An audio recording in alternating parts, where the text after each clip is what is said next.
In a division question, the divisor is 6 times the quotient and twice the remainder.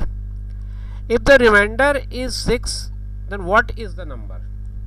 एक विभाजन का प्रश्न है, इसमें भाजक भागफल का 6 गुना है और शेषफल का 2 गुना है।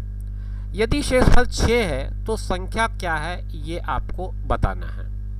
ऑप्शंस आपके पास है 30, 36, 24 और 42। तो देखिए इसमें एक तो जो डिवीजन का क्वेश्चन होता है उसमें 3 चीज़ें ज़रूरी होती हैं। एक होता है भाजक, दूसरा भागफल और तीसरा होता है शेषफल। एक और महत्वपूर्ण चीज़ है वो है भाज्य। आपके पास क्या क्या है इंग्लिश वाले से नोट कर लें, डिविजर, डिविडेंड, रिमाइंडर और डिवाइजर। तो आप ये नोट करेंगे जब, तो उसके बाद आप नंबर्स देख लीजिए आपके पास क्या क्या है। शेषफल 6 है, इसका मतलब रिमाइंडर आपका 6 है।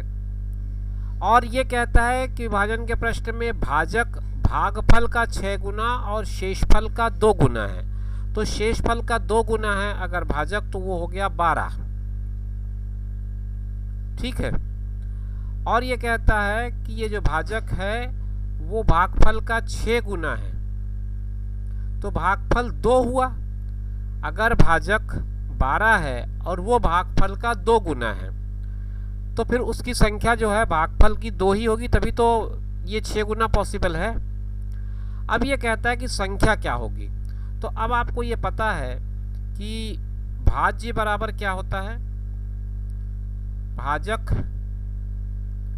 गुणित भागफल धन शेषफल। तो आपका भाजक है 2, भागफल है, भाजक है 12, भागफल है 2। इनका पहले गुणा करूंगा और उसमें ला करके शेषफल को जोड़ दूंगा। तो 12 दूनी 24 हुआ, 24 में 6 जोड़ा तो 30 आया। तो मेरा सवाल का जवाब 30 आ रहा है।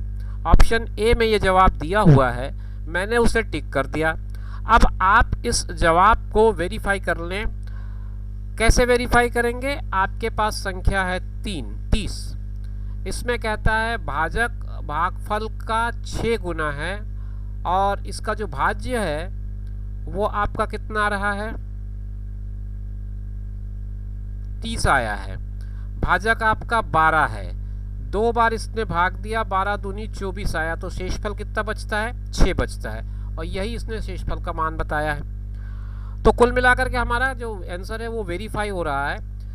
भाज्य, भाजक, भागफल और शेषफल के बीच का जो रिलेशन है, डिविजर, डिविडेंड, रिमाइंडर और डिवाइजर के बीच का, ये जो रिलेशन है वो जब वेरीफाई हो जाए तो ये मान के चलिए कि आपने सवाल सही बनाया है।